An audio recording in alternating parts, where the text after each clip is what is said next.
Sarfaraz Ahmed Southend club पहुंच गए, जहां पाकिस्तान और वेस्ट इंडीज के विमेंस टीमों के दरमियान तीसरा T20 जारी है। सरफराज ने विमेंस क्रिकेट टीम के खिलाड़ियों से मुलाकात की है। कुछ देर बाद प्रेस कॉन्फ्रेंस भी करेंगे।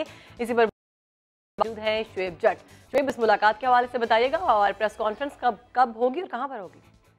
जी बिल्कुल, पाकिस्तान और वेस्ट इंडीज की टीमों के दरमियान, विमेंस टीमों के दरमियान आखिरी T20 जारी है और सरफराज अहमद ने मैच शुरू होने से पहले पाकिस्तान वुमेन टीम को एक लेक्चर भी दिया, जिसमें उन्होंने कहा कि नताइज की परवाह न करें, अपनी परफॉर्मेंसेज जो है वो दें और जो है वो ताकि आपका मॉरल बुलंद हो और पाकिस्तान जो है वो कामयाबियां समेटे। इसके बाद जो है सबसे अहम बात यह है कि सरफराज अहमद कुछ देर में न्यूज कॉन्फ्रेंस करेंगे, जिसमें जो है वो वुमेन्स इस सीरीज के हवाले से तो बातचीत करेंगे, लेकिन असल मुद्दा जो है वो उनकी कप्तानी को लेकर है, क्योंकि साबिक कप्तानों ने जब बहुत ज्यादा इस पर बात की कि सरफराज को वर्ल्ड कप से पहले कप्तानी से नहीं हटाना चाहिए, और ये बात उस मौके पे की गई जब एक प्रेशर सा बिल्ड हो गया था। पाकिस्तान क्रिकेट बोर्ड की जानिब से ये स्टेटमेंट आई थी कि कप्तान जो है वो सीरीज टू सीरीज होगा, वर्ल्ड कप में कौन कप्तान होगा इसका फैसला वर्ल्ड कप से पहले होगा। तो कप्तानों के जो साबिक कप्तान थे वसीम अकरम, ज़हीर अब्बास, जावेद मियादाद, उनके मुतालबे के बाद अब हमारी इत्तलात ये है कि पाकिस्तान क्रिकेट बोर्ड ने सरफराज अहमद को कप्तानी से मुतालिक ग्रीन सिग्नल दे दिया है, और सरफराज अहमद जब साफियों से सवालात के जवाब देंगे तो उसमें इस बात को जो है वो क्लियर भी कर देंगे। तो सरफराज अहमद की प्रेस कॉन्फ्रेंस खुद पाकिस्तान क्रिकेट बोर्ड ने अरेंज किया और एक ऐसे मौके पे किया है जब कप्तानी का इशू बहुत ज्यादा गर्म था। और कुछ ही देर में प्रेस कॉन्फ्रेंस भी करेंगे सरफराज। बहुत शुक्रिया शुएब जट, आपने हमें तफसीलन अपडेट किया। कराची में एक और टारगेट किलिंग का वाकया। सदर में नामालूम अफराद ने फायरिंग करके मजहबी जमात के इलाकाई ओहदेदार को कत्ल कर दिया। वजीर आला और IG सिंध ने वाक़े की रिपोर्ट तलब कर ली। कराची में टारगेट किलिंग ने फिर सर उठा लिया। सदर शहाबुद्दीन मार्केट के करीब नामालूम मोटरसाइकिल मुल्जिमान ने फायरिंग कर दी। फायरिंग से मजहबी जमात का इलाकाई ओहदेदार नदीम कादरी मौके पर ही जाबहक हो गया। पुलिस ने जाए वकुआ से 9mm पिस्तौल के 4 खोल तहवील में लेकर तफ्तीश शुरू कर दी। कपड़े की दुकान से बंद करके अपने घर जा रहा था, रास्ते में जाते हुए नामालूम अफराद ने इसको गोलियां मारी हैं, जिससे बहुत वाक़या हुई है। 3 गोली इसके लगी हैं। ऐनी शाहिद ने बताया मोटरसाइकिल पर सवार 3 मुल्जिमान ने फायरिंग की। मारने वाले 3 थे, मरने वाले 2 थे। अच्छा, तो एक कोई लगी है, बुजुर्ग को कुछ नहीं उन्होंने किया। चलते हुए यहाँ गिरा है बाइक को, तीनों थे 125। वजीर आला मुराद अली शाह और IG सिंध कलीम इमाम ने वाक़ये का नोटिस लेते हुए रिपोर्ट तलब कर ली। एडिशनल IG कराची अमीर शेख ने तहकीकात का हुक्म देते हुए मुल्जिमान की फौरी गिरफ्तारी की हिदायत कर दी। और कराची में 10 दिन के दौरान मजहबी जमातों के 2 कारकुनान के कत्ल की वारदातों में मुमासलत पाई गई है। तफ्तीशी हुकाम का इस हवाले से क्या कहना है, इसी पर अपडेट्स हासिल करेंगे। समा के नुमाइंदे आमिर मजीद से। आमिर, क्या शवाहिद इकट्ठे कर पाए अब तक तफ्तीशी हुकाम, और क्या बताते हैं इस मुतालिक? जी, तफ्तीशी हुकाम बता रहे हैं कि गुज़श्ता शब जो शहाबुद्दीन मार्केट में जो वाक़या पेश आया है और 22 जनवरी को जो PCHS में वाक़या पेश आया था, दोनों वाक़यात में मजहबी जमातों के रहनुमाओं को जो है वो टारगेट किया गया है। इन दोनों वाक़यात में मुमासलत पाई जाती है। 22 जनवरी को जो PCHS में वाक़या पेश आया, इसमें भी देखा गया एक मोटरसाइकिल में सवार 2 मुल्जिमान थे। जो बंदा मोटरसाइकिल चला रहा था उसने कैप पहन रखी थी, जबकि जो हमलावर था उसने हेलमेट पहन रखा था। दोनों वाक़यात में जो पीछे बैठा हुआ शख्स है उसने फायरिंग की, और दोनों वाक़यात में ये भी देखने में सामने आया कि उनका जो आने जाने का जो टाइम है, मुल्जिमान उसको काफी अरसे से जो है वो नोट भी कर रहे थे। दोनों वाक़यात जमशेद क्वार्टर डिवीजन में पेश आए हैं। दोनों वाक़यात में जो मुमासलत पाई गई है उसमें यह है कि दोनों वाक़यात में जो जिनको निशाना बनाया गया, सर पे गोलियां मारी गई है। एक केस में 30 बोर का, जबकि दूसरे केस में 9mm का पिस्टल इस्तेमाल किया गया है। दोनों वाक़यात में जांबाज अफराद का जो ताल्लुक है 2 मुखालिफ। अब देखना यह है कि तफ्तीश हुकाम असल मुजरिमान तक कब तक पहुंच पाते हैं। अपडेट्स के लिए बेहद शुक्रिया आमिर। कराची के तैमूरिया थाने में मुबैना मुकाबले के जख्मी मुल्जिम की हलाकत पर SHO और दीगर एहलकारों के खिलाफ मुकदमा दर्ज कर लिया गया। बिलाल को टांग में गोली लगने के बाद अस्पताल मुंतकिल किया गया। इब्तदाई तिब्बी इमदाद के बाद दोबारा थाने लाया गया, जहां उसकी मौत वाक़ई हो गई। पुलिस का कहना है कि मुल्जिम की मौत दिल का दौरा पड़ने से हुई। PTI रहनुमा हलीम आदिल शेख कहते हैं कि किसी को मावराए अदालत कत्ल की इजाजत नहीं देंगे। यासिर हुसैन की रिपोर्ट देखिए। कराची में एक और मुबैना पुलिस मुकाबला। जुमरात की शब तैमूरिया थाने के इलाके में बिलाल नामी मुल्जिम पुलिस मुकाबले में जख्मी हुआ, जिसे थाने मुंतकिल किया गया तो हालत बिगड़ गई। मुल्जिम जुम्मे के रोज दौरान हिरासत दम तोड़ गया। बिलाल के भाई का कहना है मौत पुलिस तशद्दुद से वाक़ई हुई। पुलिस वाले उठाया, जिसे मार तोड़ की रास्ते में वहाँ से इधर तैमूरिया थाने ले आ गए। 1-1:30 बजे के दौरान 2 फायर की आवाज़ आई। बोले अगर तूने कोई FIR वगैरह कटवाई तेरे को किसी न किसी केस में फिर अंदर कर लेंगे, तेरे को तो पहचान लिया वरना तेरे को ही मार देंगे, इनकाउंटर कर देंगे। दूसरी जानिब तहरीक इंसाफ के रहनुमा और कारकुनान ने तैमूरिया थाने के बाहर वाक़े के खिलाफ एहतजाज किया। हलीम आदिल शेख कहते हैं हमें इंसाफ चाहिए, SHO तैमूरिया और मुलव्विस एहलकारों के खिलाफ कार्रवाई की जाए।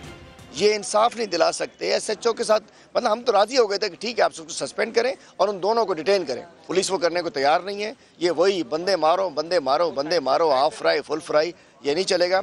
एडिशनल IG ने वाक़े का नोटिस ले लिया। SHO तैमूरिया और टीम के खिलाफ बिलाल के भाई की मुद्दत में मुकदमा दर्ज कर लिया गया है। वाक़या वाकई पुलिस तशद्दुद था या मुकाबले में हुई हलाकत, सच सामने आना अभी बाकी है।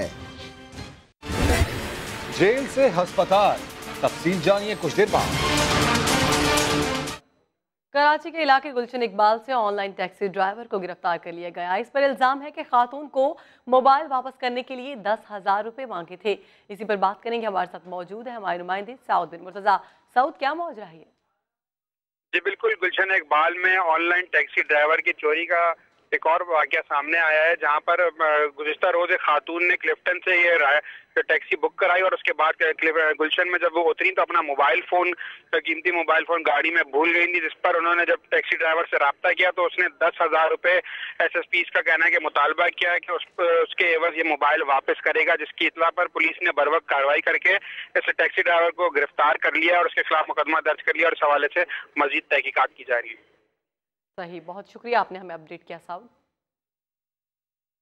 बात करेंगे साबिक वज़ीर आज़म मियां मोहम्मद नवाज शरीफ की, जो सर्विसेज अस्पताल में ज़ेर इलाज है। शुगर टेस्ट के बाद उन्हें VVIP रूम से OPD मुंतकिल कर दिया गया। कार्डिक टेस्ट कुछ देर बाद किया जाएगा। इसी पर अपडेट्स हासिल करेंगे समा के नुमाइंदे मोहम्मद अली जड़ से। अली जड़, बताइएगा। देखिए जी, मियां मोहम्मद नवाज शरीफ का जो इलाज है यहाँ सर्विस अस्पताल में जारी है। आज सुबह उनका शुगर टेस्ट पहले किया गया, अब से थोड़ी देर पहले उन्हें OPD मुंतकिल किया गया है, जहाँ पे उनके गुर्दों का अल्ट्रासाउंड होगा, CT स्कैन हो किया जा रहा है। इसके बाद थोड़ी देर बाद उन्हें वापस लाया जाएगा। देखा जाए तो एक जो नया मेडिकल बोर्ड बनाया गया आज शाम, वो भी दोबारा इनका चेकअप करेगा। फिर इसके बाद ये भी फैसला किया जाएगा अगर इनकी जो इनके दिल के मामलात हैं, अगर वो कोई प्रॉब्लम है तो उस हवाले से अगरचे ऑन कॉल किया गया PIC के डॉक्टर्स को भी बुलाया गया कि वो भी आके यहाँ चेक कर लें। अगर वो ज़रूरत महसूस करेंगे तो फिर हो सकता है, मुमकिन है कि इन्हें PIC भी कुछ देर के लिए ले जाया जाए और वहाँ पर कोई मज़ीद इनके टेस्ट किए जाएँ। इसके साथ साथ अगर देखा जाए तो यहाँ पे जो सिक्योरिटी के इंतजाम हैं इंतहाई सख्त किए गए हैं। उनका जो कमरा है उसे सब जेल करार दिया गया है। पुलिस की बहुत भारी तादाद अंदर भी अस्पताल के मौजूद है, बाहर भी। जबकि अगर बाहर देखा जाए तो यहाँ पे जो कारकुनान है नून लीग के, उनने भूख हड़ताल कैंप अलामती तौर पर लगाए हुए हैं। इसके साथ साथ कुरान खानी भी की जा रही है और वो दुआ गो हैं कि मियां मोहम्मद नवाज शरीफ जल्द सेहतयाब हूँ और वो इस के लिए भी कोशिश रहते हैं कि किसी तरह उनका जो लीडर है। जबकि दूसरी जानिब मनाज़िर में देखा भी जा सकता है बड़ी तादाद में कारकुनान भी है जहाँ पर धरना दिए हुए भी बैठे हैं। अपडेट्स के लिए बेहद शुक्रिया अली जड़। पंजाब असम्बली में अपोजिशन लीडर हमजा शहबाज बरतानिया रवाना हो गए। हमजा शहबाज निजी एयरलाइन की परवाज से लंदन रवाना हुए। वो 12 फरवरी को वतन वापस आएंगे। नैब हमजा शहबाज के खिलाफ आमदन से ज़ायद असासों और रमज़ान शुगर मिल्स केस की तहकीकात कर रहा है। नैब की सिफारिश पर हमजा शहबाज का नाम ब्लैक लिस्ट और ECL में डाला गया। दिसंबर में इन्हें बरतानिया जाते हुए लाहौर एयरपोर्ट पर रोक दिया गया था। लाहौर हाई कोर्ट ने हमजा शहबाज का नाम ECL से निकालने का हुक्म देते हुए इन्हें 10 रोज के लिए बैरून मुल्क जाने की इजाजत दी थी। नशइयों की बहाली, तफसील जानिए कुछ देर बाद। इस्लामाबाद से खबर, जहां पुलिस और हुकूमत ने हाल ही में मंशियात फरोशी के खिलाफ बड़े क्रैकडाउन का ऐलान किया है, लेकिन इस्लामाबाद के 3 इलाकों में अब भी मुल्जिमान ने पंजे गाड़े हुए हैं। पिछले साल सबसे ज्यादा मुकदमा दर्ज किए गए। आदिल तनौली रिपोर्ट करेंगे।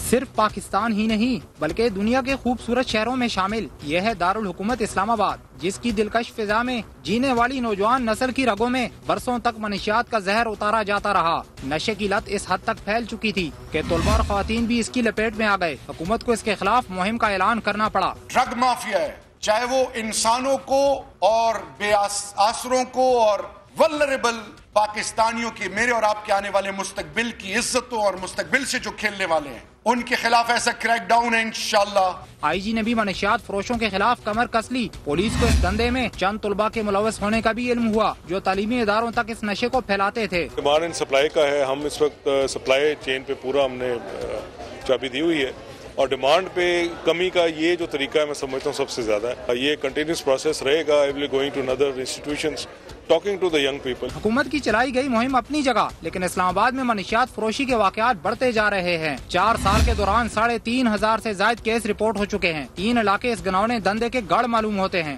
बात करें तरनोल की तो यहाँ मुकदमात की तादाद बढ़ती जा रही है। 2015 में 39, 2016 में 55, 2017 में 135, 2018 में 151, बाराकऊ में भी पिछले साल 100 से ऊपर केस रिपोर्ट हुए। 2015 में 52, 2016 में 38, 2017 में 83, 2018 में 123। अपारा की हदूद में 2015 के मुकाबले में पिछले साल दुगने केस रिपोर्ट हुए। इस्लामाबाद पुलिस 3 माह के दौरान 7 करोड़ रुपए मालियत की मंशियात पकड़ने का दावा करती है। इनका आज़म है कि जल्द इस्लामाबाद को मंशियात से पाक कर दिया जाएगा। आदिल तनोली की रिपोर्ट तो आपने देख ली, अब बात करेंगे आदिल 4 साल का रिकॉर्ड तो हमने जान लिया है, ये बताइएगा कि इस साल की क्या सूरत हाल है? जो पुलिस की जानब से रिपोर्ट तैयार की गई है, गुज़श्ता 4 साल में 3,500 से ज़ायद मुकदमात कायम किए गए हैं इस्लामाबाद के मुख्तलिफ थानों में, जिनमें चर्स, शराब, हेरोइन और दीगर ऐसी अशिया शामिल थीं और उनमें सैकड़ों मुल्ज़िमान को गिरफ्तार भी किया गया है। ताहम 2019 के दौरान पहले ही माह में ये बताया गया है कि 128 से ज़ायद मुकदमात जो पहले 14 दिन में ही दर्ज किए जा चुके हैं। पुलिस की जानब से और वज़ीर मुमलिकत दाखिला शहरियार अफरीदी की जानब से बार कई तलबा तंजीमों के साथ और स्टूडेंट्स के साथ कॉलेजेस में भी ये सेमिनार भी मुनक्कद किए गए कि मंशियात की जैसी लानत को माशरे से कैसे ख़त्म किया जाए। लेकिन गुज़श्ता 4 साल की निस्बत अभी पहले ही माह में जो रिपोर्टें दर्ज की गई हैं और दर्जन से ज़्यादा मुकदमात भी ऐसे कायम हैं जिनमें आइस का इस्तेमाल भी करने वाले जो फ़रोख्त करने वाले जो मुल्ज़िमान हैं उनको भी गिरफ्तार किया गया है और उनके खिलाफ मुकदमात इस्लामाबाद के मुख्तलिफ थानों में दर्ज किए गए हैं। बहुत शुक्रिया आदिल। पहाड़ों पर पड़ी सुनहरी धूप दिखाएंगे आपको इसी बुलेटिन में। वज़ीर आला खैबर पख्तूनख्वा ने नशई अफराद की बहाली के मरकज का फीता तो काट दिया, मगर सेंटर के दरवाजे नशइयों के लिए अब तक बंद हैं। वजह क्या है, जानते हैं फयाज अहमद की इस रिपोर्ट में। पेशावर में आज नशे में मुब्तला अफराद की बहाली के लिए खोला गया मरकज मुतासरा अफराद के लिए न खुल सका। एक हफ्ता कबल वज़ीर आला खैबर पख्तूनख्वा ने इफ्तिताह तो किया, मगर डॉक्टर्स और अमला न होने की वजह से इमारत को ताले लगे हुए हैं।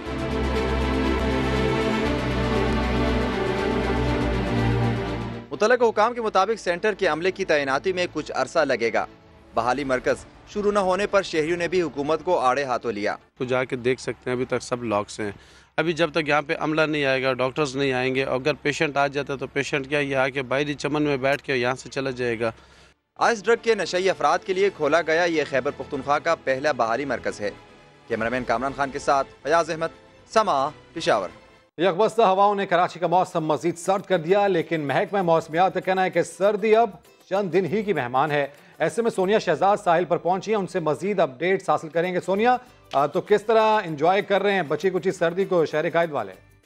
बिल्कुल, कराची में सर्दी इस वक्त मौजूद है। फरवरी का महीना है, लेकिन फिर भी शहरियों के लिए अच्छी सर्दी कराची में मौजूद है। महकमा मौसमियात के मुताबिक आज कम से कम दर्जा हरारत 13 डिग्री सेंटीग्रेड तक रिकॉर्ड किया गया है और आज भी शहर में बड़ी ज़बरदस्त किस्म की हवाएं चलने वाली हैं। ठंडी हवाएं हों और सीवियों का साथ ना हो, ऐसा हो नहीं सकता। फैमिलीज यहाँ पर आई हुई, मैं बात करूँगी। हम बहुत ज़्यादा एंजॉय कर रहे हैं, इतनी मज़े की सर्दी जहाँ पे हल्की हल्की गर्मी हो और सीवियो, बहुत मज़ा आ रहा है। We are having a lot of fun. Camel ride की है, ढाबे की चाय पी है क्लिफ्टन से, and we are just enjoying the मौसम अ लॉट। बिल्कुल, बाहर नाश्ता किया है। ठंडी ठंडी हवाओं से शहरी जो है वो इस वक्त लुत्फानंदोज हो रहे हैं और कराची वालों के लिए आज शहर में सर्द हवाएं भी चलेंगी। सर्दी की शिद्दत में तो बतदरीज कमी आने का इम्कान है, लेकिन आज मौसम इसी तरह खुशगवार रहेगा। जी, शुक्रिया सोनिया।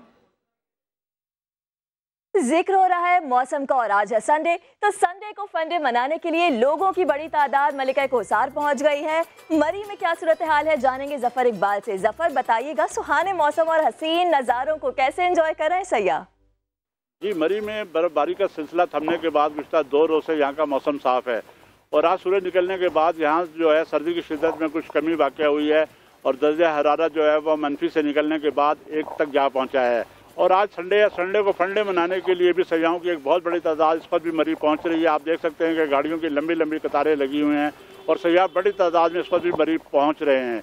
मैं आपको ये भी बताता चलूँ कि मरी और गलियात में होने वाली बर्फबारी के बाद जो ज़मीनी राब्ता कट गया था वो अभी तक बहाल नहीं हो सका और वहाँ की सड़कों पर अभी तक बर्फ़ पड़ी हुई है और जिसके बायस वहाँ के मुकामी लोगों को बहुत सी मुश्किलात का भी सामना है।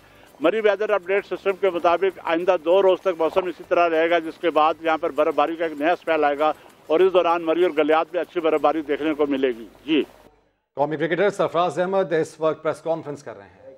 वर्ल्ड चैंपियन टीम खेल रही है तो एटलीस्ट आपकी टीम इनके खिलाफ मुकाबले भी कर रही है, तो यही बड़ी बात है। तो आई थिंक जितना सपोर्ट करेंगे तो और भी जो लड़कियां हैं वो स्पोर्ट्स की तरफ आएंगी।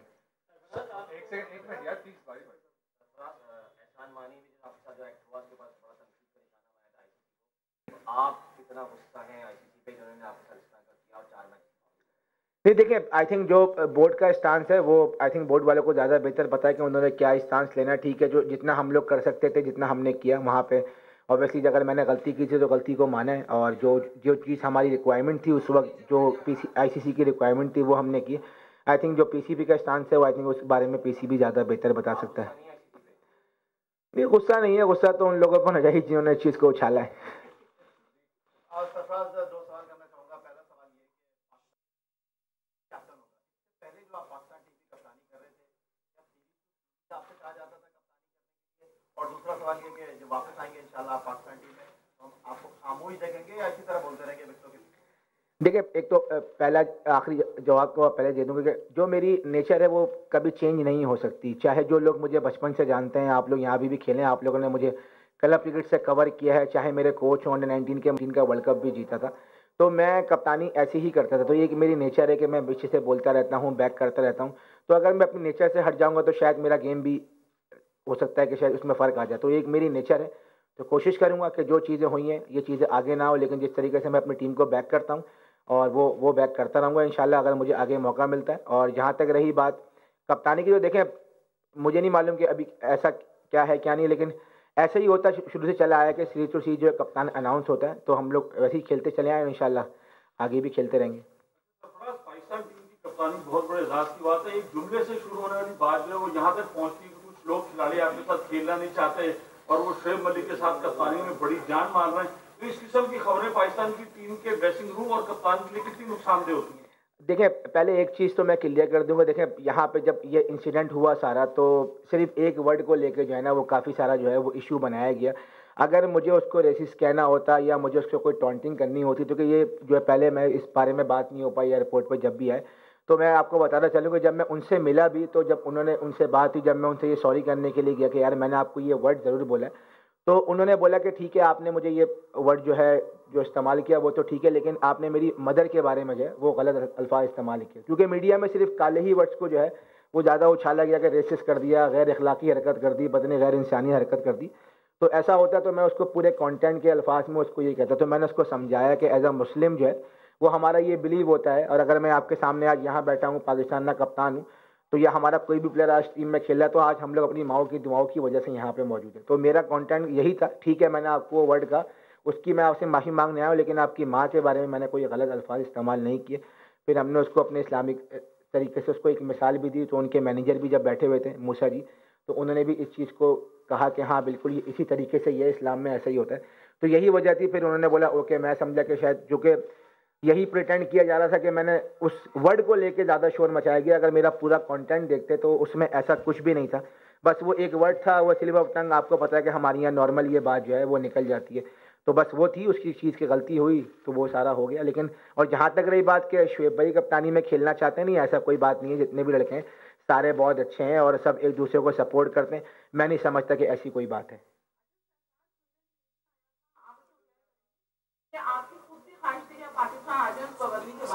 दूसरा ये कि आप कितने कॉन्फिडेंट हैं, क्योंकि आपको चीफ सेलेक्टर और कोच मिकी आर्थर है उनकी फेवर हासिल है, तो कमबैक करने के लिए आप कितने कॉन्फिडेंट हैं?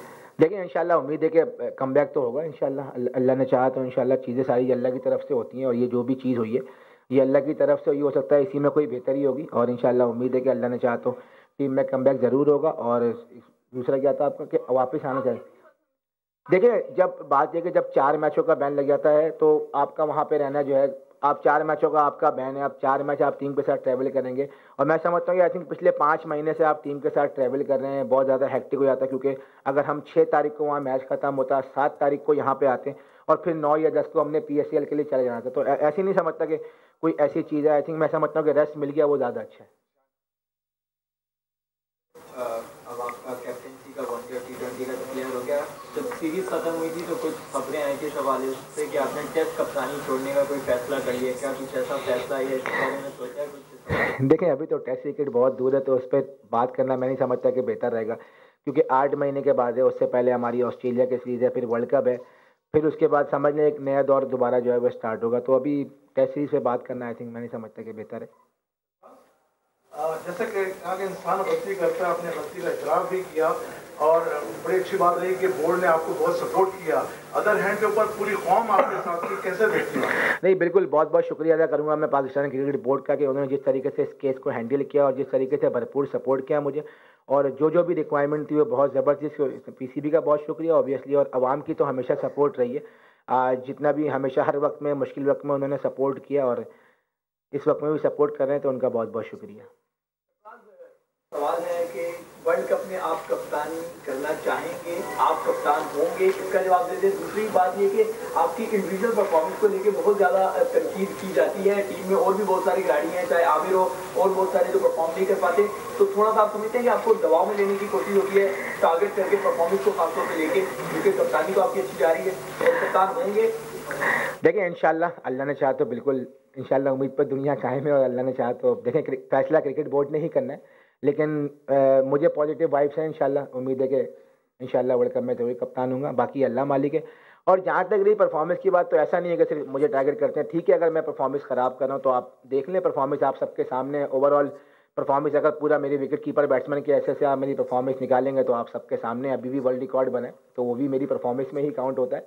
मैं जाहिर सी बात है विकेट कीपर हूँ, अगर कैच करूँगा तो वहीं परफॉर्मेंस में काउंट होगा। 50s भी किए हैं, उसके अलावा ये कि अच्छा नहीं लगता कि आप अपनी परफॉर्मेंस गिनाए। बात है कि जो ऑस्ट्रेलिया वाला टेस्ट मैच हम जीते 57.5 था, तो वहाँ मैंने ही ईच इनिंग 94 किया था, उसके बाद फिर मैंने 80 भी किया था। तो ऐसा नहीं, अल्लाह का शुक्र है परफॉर्मेंस अच्छी है। ठीक है, हाँ उस लेवल की परफॉर्मेंस नहीं है कि जो बहुत ज़्यादा अच्छी हो, विनिंग परफॉर्मेंस हो, लेकिन मैं कोशिश कर रहा हूँ, हार्ड वर्क कर रहा हूँ। इंशाल्लाह दोबारा मौका मिलेगा तो कोशिश करूँगा अपनी बैटिंग और कीपिंग से ज़रूर पाकिस्तान टीम को मैच जितवाऊँ। सरफराज कुछ लोग शायद खुश हो रहे हैं कि सरफराज को पाबंदी लगा दी गई। आपने भी कहा कि 1 लाख से ज़्यादा उछाला, तो कहीं ये महसूस होता है कि अब तो नहीं कि स्कोर सेटल करने के लिए आपका मामला बहुत ज़्यादा उछाल दिया, अब तो नहीं मरवा दिया? कोई डाउट है?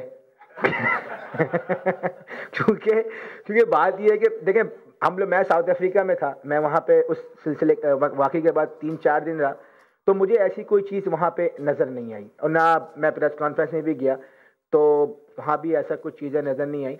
तो ठीक है, अब जो चीज़ हो गई वो हो गई, अब उस पर पीछे जाने का कोई फ़ायदा नहीं है। इंशाल्लाह आगे देखना है हमें इंशाल्लाह, और इस चीज़ को पॉजिटिव लेना है और इंशाल्लाह आगे जाकर चीज़ों को बेहतर करना है। कप्तानी की तो आपकी बात हुई, वर्ल्ड कप में अगर आप कप्तान हुए, क्या आपका टारगेट जाना है? और टीम सिलेक्शन पर जहाँ तक बात है, आमिर 10 मैच हो गए, 10 मैचेस में 3 विकेट हैं। जब टीम सिलेक्शन से उनके बारे में पूछो तो बोलते हैं कप्तान और कोच की राय शामिल थी, तो वो खेले जा रहे हैं। जुनैद खान के साथ मुसलसल ज्यादती हो रही है, तो आप क्या कहेंगे, क्या तब्दीलियाँ हो सकती है वर्ल्ड कप में? नहीं देखें, ज्यादती तो देखें किसी के साथ भी टीम का एक कॉम्बिनेशन बनता है। ठीक है, आमिर की आपने बात की, तो आमिर ने जो है, अगर आप ठीक है, जब टीम से बाहर हुआ था अपनी परफॉर्मेंस की वजह से ही बाहर हुआ था, फिर के बाद जब वापस आया तो डोमेस्टिक में उसने अच्छी बॉलिंग की थी, उसको चेक किया गया सिलेक्टर ने कि वो कैसी बॉलिंग कर रहा है। तो ऑब्वियसली ऐसा नहीं कोई लड़का बाहर है, जुनैद खान भी जो है वो टीम का मेन बॉलर है। अनफॉर्चुनेटली पिछले कुछ सीरीज़ों में ऐसा हुआ कि आपने देखा कि उनके साथ जो एक इंसिडेंट हुआ कि वो जब न्यूजीलैंड वाली सीरीज़ में आए, तो जो हमें रिपोर्ट मिली गई थी कि वो जो डोमेस्टिक के 2 मैचेस नहीं खेले, उनको शायद इंजरी थी, जो कि वो इंजरी कैरी कर रहे थे वहाँ पे आके, फिर उसको पहले मैच के बाद वो इंजरी और ज़्यादा बढ़ गई। तो ऐसा नहीं कि जुनैद खान के साथ ज्यादती हो रही, वो भी हमारा टीम का मेन बॉलर है। इंशाल्लाह जो आगे हमारी सीरीज़ आएगी ऑस्ट्रेलिया के खिलाफ या उससे पहले वर्ल्ड कप से पहले, जितने भी हमारे सारे 6-7-8 बॉलर्स हैं, इन सबको ज़रूर ट्राई करेंगे और इन्हीं में से ही हमारा वर्ल्ड कप का स्क्वाड बनेगा। और दूसरा आपने क्या वो आमिर का, मैंने बताया ना कि वो सारे लड़के जो हैं वो पाइपलाइन में। अभी देखें ना, इस सीरीज़ में अगर आप देखें, जो टेस्ट क्रिकेट के बाद जितने भी वनडे या T20 हुए, सब रोटेशन पॉलिसी के तहत जो सब खेले। हसन भी 2-3 मैच खेले, उनको रेस्ट दिया गया। उसके बाद शाहीन शनवारी आपने देखा कि T20 मैच में उनको 4 मैच खेले, वो नहीं खेले। तो सारे बॉलर जो हैं वो लाइन में हैं। इसी तरह जुनैद खान भी जो है वो लाइन में आएंगे इंशाल्लाह। जो टीम के लिए बेस्ट पॉसिबल 5 फास्ट बॉलर होंगे वही इंशाल्लाह वर्ल्ड कप में जाएंगे। वर्ल्ड कप बहुत करीब है और बहुत सारी बातें भी आ रही हैं, बहुत सारी बातें ऐसा भी है कि कहा जा रहा है कि ड्रेसिंग रूम की बातें बहुत ज़्यादा बाहर आ जाती है, इसकी वजह से टीम की परफॉर्मेंस में भी काफ़ी असर पड़ता है। तो कुछ ऐसा कुछ किया है कि क्योंकि वर्ल्ड कप करीब है, टीम स्पिरिट आ जाए, खिलाड़ी एक दूसरे के साथ बैठ के ऐसा कुछ करें, इस पे बात हुई है नहीं? देखिए, जहाँ तक रही टीम स्पिरिट की बात, तो लड़के बहुत ज़्यादा अच्छे हैं और ऐसी कोई बात नहीं कि हमारी टीम की स्पिरिट ख़राब है। चाहे मैं कप्तान था या अभी शोएब भाई भी कप्तानी कर रहे हैं, तो अच्छी चीज़ ये है कि टीम की स्पिरिट अच्छी है और टीम लड़ती हुई दिखाई दे रही है। अगर आप T20 की भी बात करते हैं, जिस तरीके से हमारे 15 ओवर अच्छे नहीं हुए थे, लेकिन बॉलर जो है वो दोबारा आखिरी 5 ओवर में कमबैक किया और टीम लड़ती हुई दिखाई दी। एक छोटी सी मिस्टेक बीच में अगर नहीं होती तो शायद हम वो ये मैच भी जीत जाते। तो जहाँ तक रही टीम स्पिरिट की बात, तो टीम स्पिरिट टीम की बहुत अच्छी है, लड़कों का मोराल बहुत अच्छा हाई है। और जहाँ तक रही बात, ठीक है, जो छोटी बहुत बाजी की खबर बाहर आती है तो इसमें कोई मेरे ख्याल से मैं नहीं समझता कि टीम का माहौल ख़राब होता है। लड़के बहुत अच्छे हैं, दूसरे को बैक कर रहे हैं और टीम का माहौल बहुत अच्छा है। आपसे गलती हो गई, आपने कह दिया सजा चालू की, आपने अपने घर में आपके बचला वालदा ने आपको इसके रिएक्शन में क्या बोला वो मैं सुनना चाहता हूँ, और आपकी वालदा ने, और दूसरा कि PSL में आप कप्तान को कोयटा के उसके लिए कितने? देखिए, ऑब्वियसली चाहे मैं होता कोई भी होता, वैसी जो वालदा होती हैं वो परेशान ज़रूर होती हैं कि उनको नहीं आइडिया कि क्या हुआ। जाहिर सी बात है, उनका भी ये होता है, हर माँ का क्या होता है, हाय इतनी सी बात को मेरे बच्चे को बिला वजह इतना बुरा भला कह दिया, जो हर वालदा का होता है। तो उनका भी यही रिएक्शन था जो कि हर माँ बाप का होता है। तो ठीक है, उनको समझा दिया, उन्होंने बोला ठीक है, ऐसी कोई बात नहीं है, चीज़ें होती रहती हैं, लाइफ का हिस्सा है और इंशाल्लाह हमें इससे आगे बढ़ना। और जहाँ तक रही कोयटा की बात, तो इंशाल्लाह देखें तैयारी कर रहे हैं, ये टाइम मिला है और वहाँ पे जाके भी अब इंशाल्लाह 10 तारीख को टीमें पहुँच रही हैं वहाँ पे, तो 4 दिन होंगे, इंशाल्लाह भरपूर तैयारी करेंगे और एक नए जज्बे के साथ जो है वो PSL में उतरेंगे।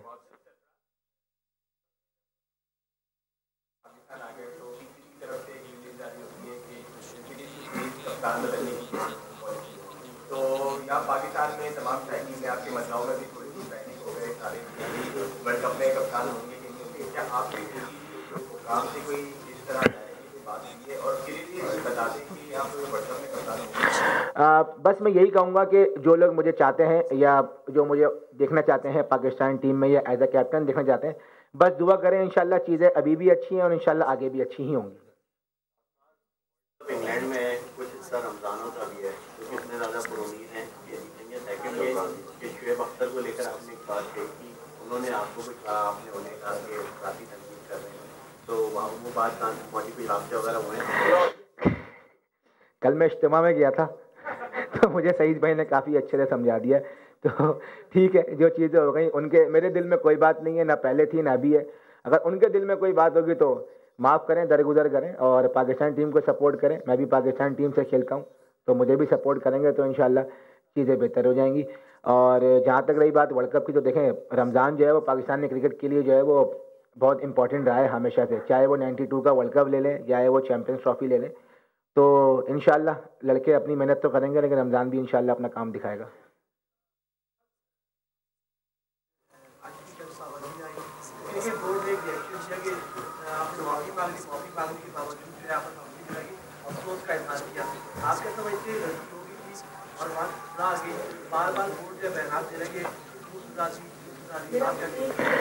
देखें, इस बारे में आई थिंक PCB का ज़्यादा बेहतर है कि वो ज़्यादा बता सकते हैं कि उनका क्या स्टांस है, क्योंकि रूल्स एंड रेगुलेशन जो है वो मुझे नहीं मालूम। जितना हमें पता था, जितना मुझे PCB ने कहा कि जो हम चीज़ कर सकते थे वो हमने चीज़ें की और वो आप सबके सामने ही है। आई थिंक PCB को रूल्स एंड रेगुलेशन पता होंगे और उनका जो स्टांस है वो उनको ज़्यादा बेहतर पता होगा, लेकिन PCB ने भरपूर तरीके से सपोर्ट किया, उनका मैं शुक्रिया अदा करना चाहता हूँ। जानना मैं ये चाहूँगा, PSL में कोयटा ग्लेडिएटर्स के कप्तान है, परफॉर्मेंस पे नजरें होंगी, सब चीज़ों पे नजरें होंगी, लेकिन सबसे ज़्यादा एक और टीम पे नजरें होंगी, अहमद शहजाद और उमर अकबर को आप किस तरीके से एक साथ हैंडल करेंगे? बहुत उनके हैंडल करने की क्या तैयारी है?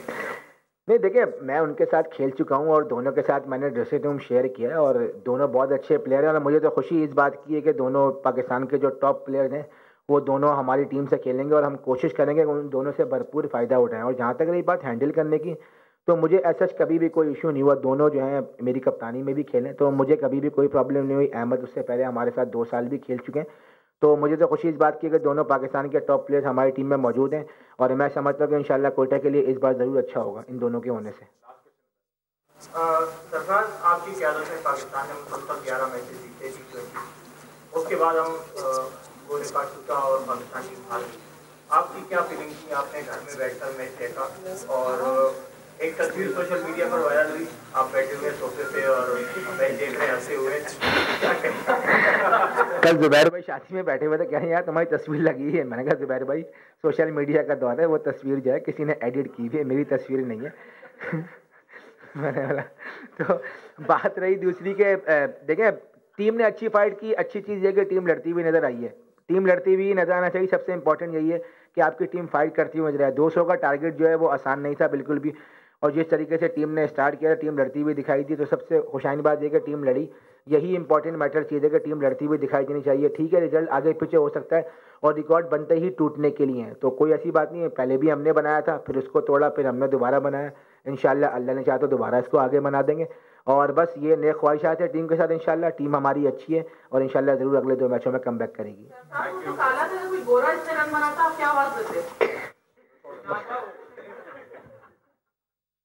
सरफराज अहमद प्रेस कॉन्फ्रेंस कर रहे थे और ऐसे में उनकी जानिब से ये कहा गया कि जनूबी अफ्रीका में जो गलती की थी इसको तस्लीम भी किया। साथ ही साथ ये भी कहते हैं कि विकेट के पीछे बोलना उनकी आदत है, वो कभी तब्दील नहीं कर सकते। जनूबी अफ्रीकी क्रिकेटर से उन्होंने माफी मांगी थी, कोशिश करेंगे कि आइंदा ऐसी गलती ना हो। अभी वक्त एक ब्रेक का। वज़ीर-ए-आला सिंध मुराद अली शाह कराची में मैराथन रेस के बाद मीडिया से गुफ्तगू कर रहे हैं। रखा कि इस रोशनियों के शहर को वापस अपनी रोशनियाँ यहाँ लौटनी है।